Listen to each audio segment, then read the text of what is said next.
Now, as a cannabis dispensary operator, you understand that there are very few costs that you can put into your cost of goods sold to reduce your taxable base because of tax code 280E. Now, there have been some strategies used in the past where you could become a light manufacturer, where you take bulk cannabis, break it down to smaller sellable sizes, or you make in-house pre-rolls, which would then allow you to back certain other indirect costs into cost of goods sold and reduce your taxable burden even further. But with a recent tax court ruling, that could all change and go completely away. So, in this video, we're going to discuss how this tax court ruling can impact your tax filings as a cannabis dispensary operator and what you need to consider. Now, if you need help with cannabis business accounting or with tax filings for your cannabis-based business, then please reach out to Green Growth CPAs via our website at greengrowthcpas.com or give us a call at 800-674-9050. Let's hop right into the presentation. Today's topic is going to be the tax court ruling of Richmond Patients Group versus the IRS Commissioner, and this presentation is brought to you by Green Growth CPAs. Now, this incredibly important tax court ruling is going to make waves throughout the cannabis industry. The ruling made some very clear distinctions for cannabis retailers, including understanding the difference between being a producer and a reseller, as well as how much responsibility you have for your tax filings, even if you hire a professional to prepare those tax filings. So let's dig in, see what the situation was, the results of the case, and what this could mean for your cannabis business. Now, before we get started, I need to let you know that the information contained in this presentation is meant for guidance purposes only and not as professional legal or tax advice. And further, it does not give any personalized legal, tax, investment, or any business advice in general. So with that out of the way, let's review what we're going to cover in this presentation. So first, we're going to review the facts of the case, including operations details as well as tax filing details. Then we're going to go into what the results of the case were, and then go over 4 or 5 points about how this can impact your cannabis business. So Richmond Patients Group, which we'll call Richmond throughout this presentation, was a California nonprofit mutual benefit corporation with members rather than shareholders, and they were treated as a C Corp for their federal tax purposes. Now, access to the dispensary for the purpose of buying and selling cannabis was only granted through membership, and membership required a valid physician's rec. Then they also had to have some identification, as well as a signed membership agreement form. Now, in 2010, Richmond obtained a license from the city of Richmond to open a medical marijuana dispensary. So this was a state legal cannabis business in the state of California. Now, they had a 3,000 square foot dispensary where 50% of the space was designated for purchasing and processing cannabis. Reception and retail took up about 25% of that space, and then administrative offices took up another 25 or the last 25% of that space. Now, they had a couple buying managers that were responsible for buying products including flower, edibles, and concentrates. They would purchase all of their bulk cannabis products from people who were members of the dispensary, and cannabis made up about 90% of their business. And then the other non-cannabis related items were bought from third-party vendors. That's an important distinction we'll discuss later. Now, Richmond would get their products tested as per the local regulations, and if it passed, these member providers got paid, and if not, the product or the cannabis was returned back to those people. Now, a few other important details to note about the operation. So first, Richmond purchased bulk cannabis that was already trimmed, dried, and cured. But Richmond did some quote-unquote finished trimming, such as removing stems and smaller popcorn buds. Now, second, Richmond used a portion of those trimmings to create secondary products, such as pre-rolled joints or selling those smaller buds. And third, Richmond also broke down bulk flower in concentrates when they would buy them in pounds or in larger quantities and break them down into sellable sizes, such as eighths or grams. Now, their edibles were purchased in bulk, but already came individually prepackaged for immediate resale. So other than testing, edibles didn't require any type of further processing. And lastly, Richmond also used MJ Freeway point of sale system to track their inventory from purchase all the way through that final sale. And they also used QuickBooks for their accounting. So there were information systems in place to track the business operations. And they even used MJ Freeway to track byproducts, stem and weight loss from the flower, packaging loss, and weight variances. So to a certain extent, this was a very well organized operation. So now that you understand the operation of the business, typical dispensary, now let's go into what their tax filing details were. So Richmond filed their federal tax return for 2009 adopting FIFO cost inventory accounting method, which means first in, first out, which is typical for resellers of products. Now, on their 2014 tax return, so many years into the business, they had gross revenue of nearly $5 million with COGS at $3.2 million. And their COGS included damage and shrinkage of the product, depreciation, inventory security, packaging, as well as testing costs. Now, Richmond also claimed business expense deductions totaling $1.6 million. And that included items such as compensation to the officers, salaries and wages, repair and maintenance, rent, taxes, licenses, charitable contributions, employee benefits, and many other expenses. Now, in February 2016, the IRS notified Richmond that its 2014 tax filings were under examination. So pretty much they were going through an audit. Now, what happened is that the IRS agent came out to tour their facility in March that year. But right before that agent came out, Richmond filed their 2015 Form 1120, which is their corporate tax return, which had $6.3 million in gross revenue, as well as almost $6 million in COGS. They also claimed business expense deductions, which included taxes, licenses, and charitable contributions. Now, also in COGS for that year, which is 2015, they included $1.4 million in other costs, including amortization, that damage and shrinkage, depreciation, and miscellaneous indirect costs of $1.1 million. They also added in security, local fees on their gross revenue, packaging, testing fees, and labor of $1.4 million.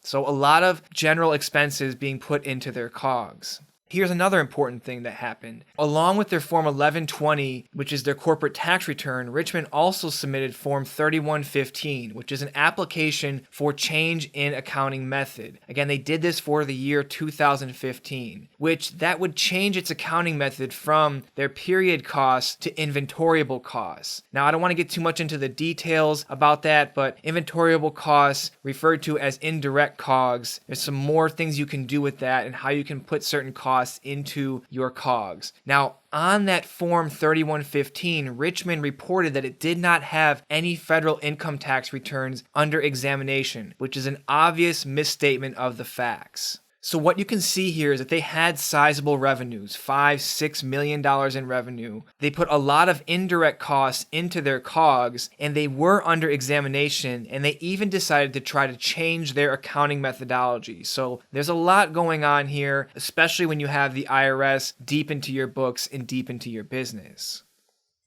So now that you understand the operation and what was going on with their tax filings and things that they were doing, let's talk about the results of this case.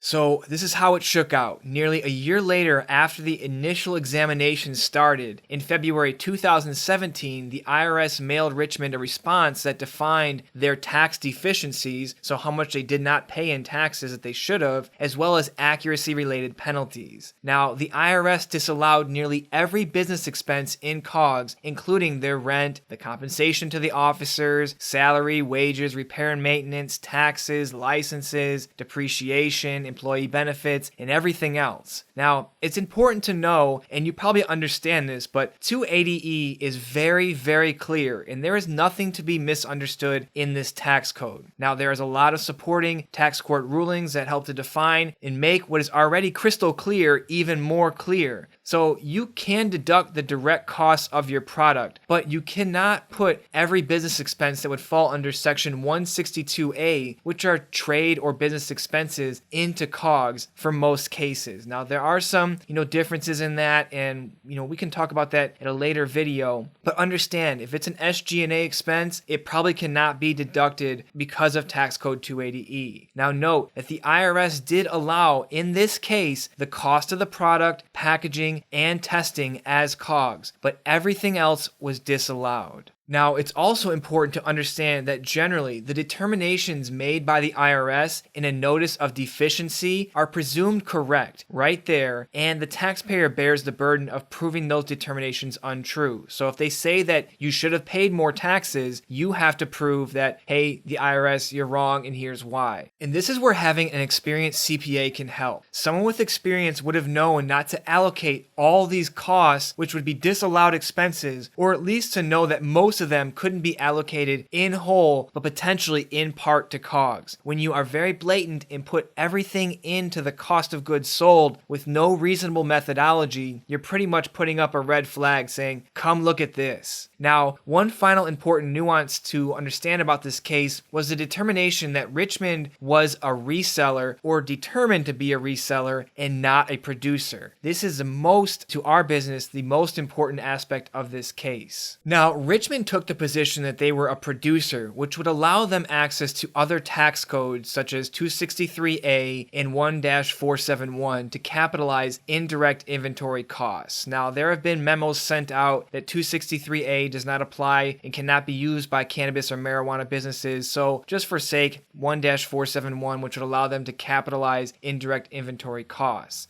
Now, the IRS said that Richmond was a reseller and not a producer for purposes of Section 1-471. Now, pay attention. This is incredibly critical. So, the IRS took this stance because of three things. First, because Richmond did not own the plants during the cultivation. Second, because Richmond did not own or control the grower or providers. And third, because Richmond was under no obligation to purchase what the grower produced, which were member providers of the business. Now, Richmond did provide cannabis clones to its members to grow, but they did not provide clones for products that they bought, and they were under no obligation to purchase whatever its member providers offered for sale. So who knows where those initial seeds or clones came from for the cannabis that Richmond bought from its member providers. So Richmond instead, they bought and purchased bulk cannabis grown by its members for resale. Again, who knows where the initial clones or seeds came from. And these member providers trimmed the flower before Richmond even purchased it from them. So no improvements were made to the cannabis from the time it was purchased to the time that it was sold to the end user. Now, Richmond inspected and sent it out for testing, trimmed it a little bit, dried and maintained the stock, and packaged and labeled the cannabis. Now, what the IRS said is that these activities are those of a reseller and not of a producer. That is a very important distinction. So all in all, in January 2018, a couple years after this whole thing kicked off and there was back and forth between the IRS, their initial ruling, and everything else, the IRS determined that Richmond Patients Group had deficiencies of about $1.7 million, so back taxes that were owed, and they were liable for accuracy-related penalties for about another $300,000. And that was for the tax years 2014 and 2015. And again, that initial kickoff of the investigation was for 2014 tax filings. So that's nearly $2 million in back taxes and penalties, and that doesn't account for any of the legal fees to help defend them during this audit process. So making some what seemed to be small errors or whatever, not really much paying attention or putting some thoughtful guidance or reasonable methodology behind it cost them $2 million later down the road. Now, who knows if they even had that money? Again, this tax finalization of the ruling came out very recently. We don't know what the liquidity of the business is, but at any rate, small choices can have huge impacts on your business to the tune of millions of dollars. And that also doesn't account for the mental stress that these owners and operators have to go through. So now that you understand the facts and how this all shook out and the results of the case, let's talk about how this tax court ruling can impact your cannabis business. So first, number one, you need to know the difference between a reseller versus a producer, processor, or manufacturer. Now, this ruling has provided a bit more clarity into what the IRS views as a cannabis producer, and that does not include buying bulk flower and repackaging it. Even if you do some finished trimming or some curing or testing, that doesn't make you a producer. Now, with other tax court ruling for cannabis businesses, these light manufacturing tasks of repackaging bulk flower seem to be generally accepted as production activities, which gave cannabis businesses, retail cannabis businesses, access to tax code 1-471. Now, that does not seem to be the case.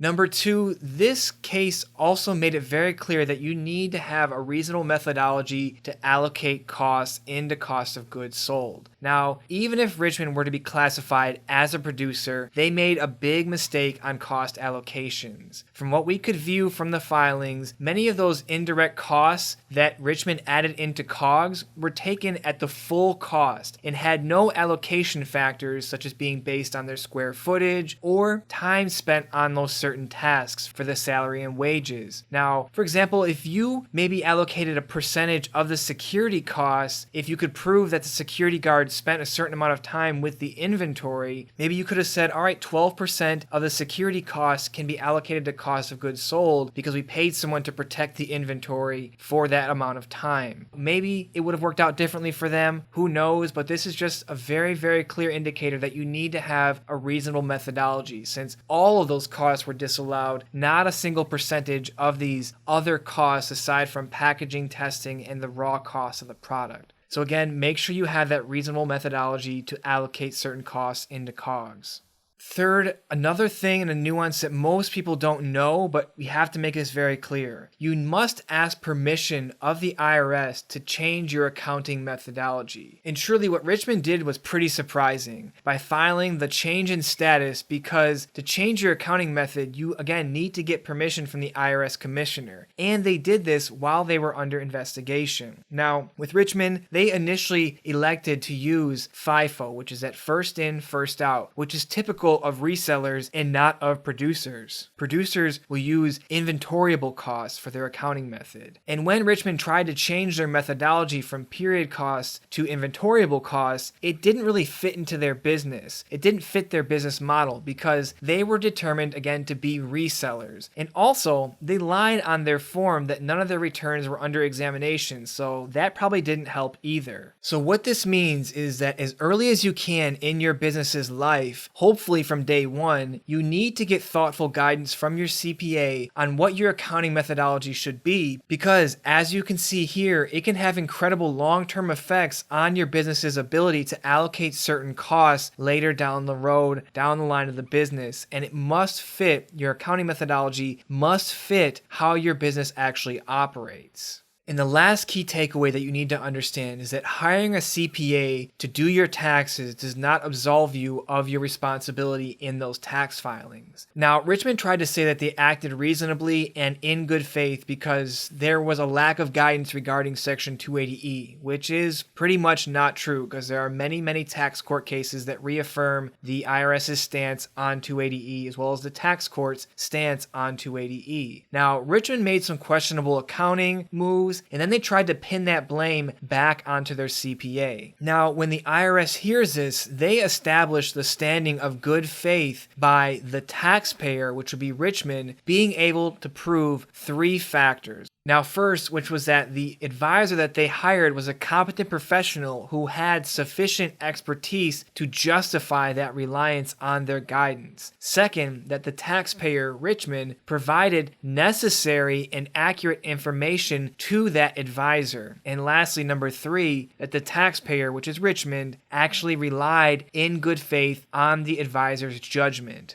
Now, the records in the case showed that Richmond provided its accountant with financial statements to prepare its tax returns. Everybody does that. You can't just make a tax return out of nowhere. But Richmond provided no evidence that it relied on its accountant for advice regarding Sections 280E, 471, or 263A. So understand that tax preparers can only prepare taxes with the information that you, the business owner and operator, give them. So garbage info goes in, garbage tax returns come out. So solid systems and competent bookkeepers can really improve the position of your tax returns because you'll be able to have more accurate financial records to construct a thoughtful and reasonable tax return, and you can get better guidance from your CPA or your tax preparer.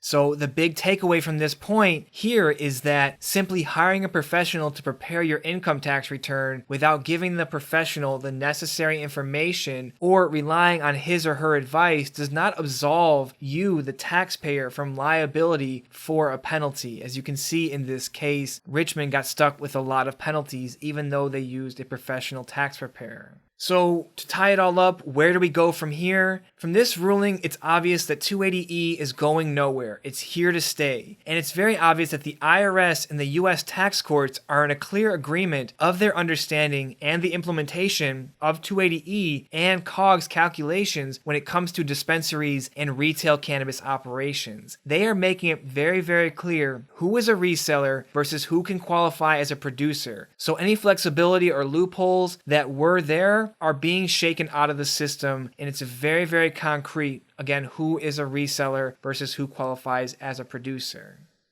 Now, hopefully this presentation has brought you some value and helped you to understand the importance of setting up your business properly with the accounting systems, as well as working with a competent CPA who understands the regulations around tax filings for cannabis businesses. Now, if you need help with setting up the accounting systems and the financials around your cannabis business, or getting help with your cannabis business tax filings, then please reach out to Green Growth CPAs via our website at greengrowthcpas.com or give us a call at 800-674-9050.